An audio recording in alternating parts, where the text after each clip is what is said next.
धर्मपाल यादव, सहायक आचार्य इतिहास, राजकीय महाविद्यालय बहरोड। आज हम इस वीडियो के अंतर्गत जैन धर्म की विशेषताओं के संदर्भ में चर्चा करेंगे। जैन धर्म अति प्राचीन एक परंपरा है। जैन धर्म की स्थापना और विकास में योगदान करने वाले महात्माओं में तीर्थंकर का महत्वपूर्ण स्थान होता है। तीर्थंकर का अर्थ होता है भवसागर से पार उतारने के लिए घाट या तीर्थ का निर्माण करने वाला। जैन धर्म में 24 तीर्थंकर हुए हैं। जो सबसे अंतिम तीर्थंकर है वह महावीर स्वामी हैं। यदि हम प्रारंभिक तीर्थंकर की बात करें तो सबसे जो पहले तीर्थंकर थे ऋषभदेव, जिसे आदिनाथ के नाम से भी जाना जाता है और जिनका उल्लेख ऋग्वेद, यजुर्वेद और पुराणों में भी हुआ है। जैन शब्द संस्कृत के जिन से बना है, जिसका अर्थ है जीतना, जो इंद्रियों पर विजय प्राप्त कर ले। जैन धर्म का जो 23वां तीर्थंकर है वह पार्श्वनाथ था, जो महावीर स्वामी के जन्म से लगभग 250 वर्ष पूर्व 8वीं सदी ईसा पूर्व में हुआ था। वे काशी के इक्ष्वाकु वंशी राजा अश्वसेन के पुत्र थे। इनकी माता का नाम वामा था। इनका विवाह कुश स्थल की राजकुमारी प्रभावती के साथ हुआ। 30 वर्ष की उम्र में गृह त्याग कर सत्य की खोज के लिए निकल पड़े। 83 दिन की घोर तपस्या के बाद सम्मेद पर्वत पर इन्हें केवल ज्ञान प्राप्त हुआ। ज्ञान प्राप्ति के बाद 70 वर्ष तक उन्होंने धर्म प्रचार किया और 100 वर्ष की आयु में उम्मेद शिखर पर निर्वाण को प्राप्त हुए। पार्श्वनाथ द्वारा प्रतिपादित मार्ग पर चलने वालों को निग्रंथ कहा जाता था, क्योंकि इस मार्ग पर चलकर सांसारिक बंधनों से मुक्ति प्राप्त की जा सकती थी। पार्श्वनाथ ने चातुर्य धर्म का प्रतिपादन किया, जिसमें अहिंसा, सत्य, अस्तेय, अपरिग्रह महत्वपूर्ण हैं। पार्श्वनाथ का प्रभाव न केवल भारत अपितु भारत की बाहर जो सीमाएं हैं वहाँ पर भी फैला था।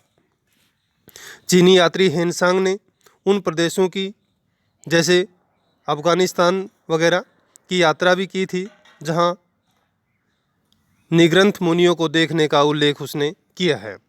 जैन धर्म का जो 24वां तीर्थंकर है वह महावीर स्वामी थे। महावीर स्वामी ने जैन धर्म की मौजूदा व्यवस्था में सुधार करके उसे लोकप्रिय बनाया, इसलिए कुछ विद्वान उन्हें जैन सुधारक मानते हैं।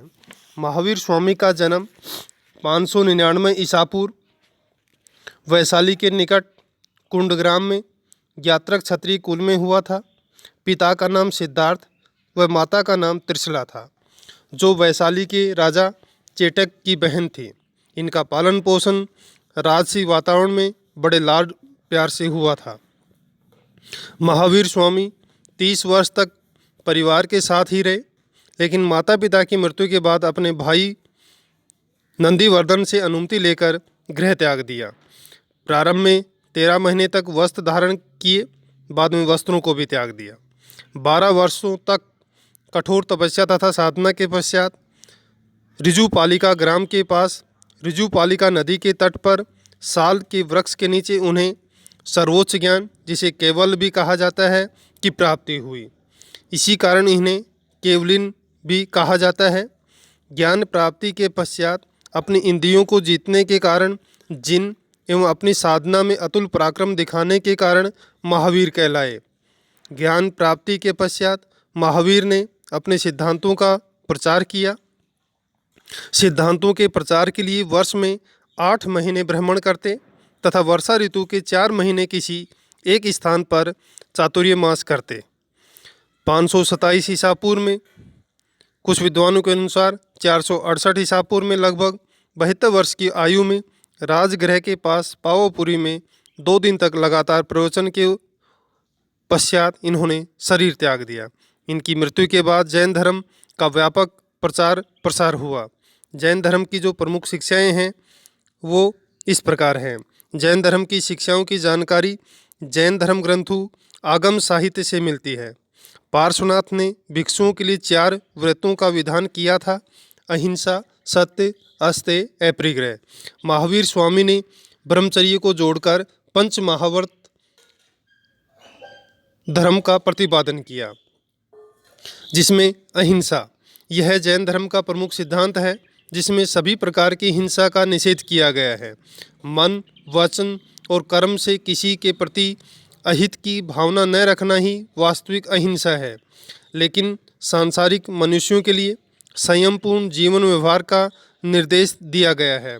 अतः मध्यम मार्ग के रूप में गृहस्थों के लिए स्थूल अहिंसा का निषेध किया गया है।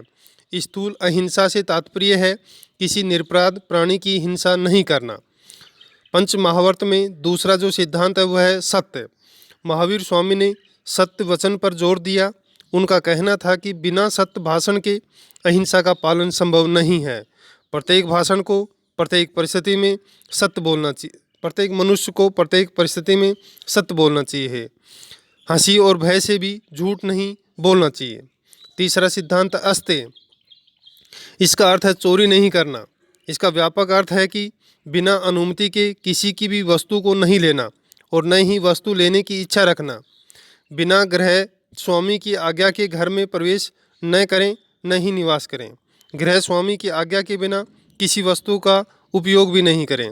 अपरिग्रह इसका अर्थ है संग्रह न करना। महावीर स्वामी के अनुसार जो व्यक्ति सांसारिक वस्तुओं का संग्रह नहीं करता वह संसार के पाप जाल से दूर रहता है। सांसारिक वस्तुओं के संग्रह से आसक्ति उत्पन्न होती है। प्रकृति में संसाधन सीमित हैं, अतः परिग्रह का अर्थ दूसरों को वंचित करना। अपनी न्यूनतम आवश्यकताओं से अधिक का संग्रह प्रकृति की चोरी है। इस सिद्धांत को हम देखते हैं कि आगे चलकर महात्मा गांधी के द्वारा भी महत्वपूर्ण स्थान दिया गया है। अगला सिद्धांत है ब्रह्मचर्य। महावीर स्वामी का मानना था कि उपर्युक्त चारों बातों का पालन तब तक नहीं हो सकता जब तक कि मनुष्य विषय वासनाओं से दूर नहीं रहता। ब्रह्मचर्य का अर्थ है कि शरीर की समस्त वासनाओं का त्याग कर देना, अर्थात इंद्रिय संयम का अभ्यास करना।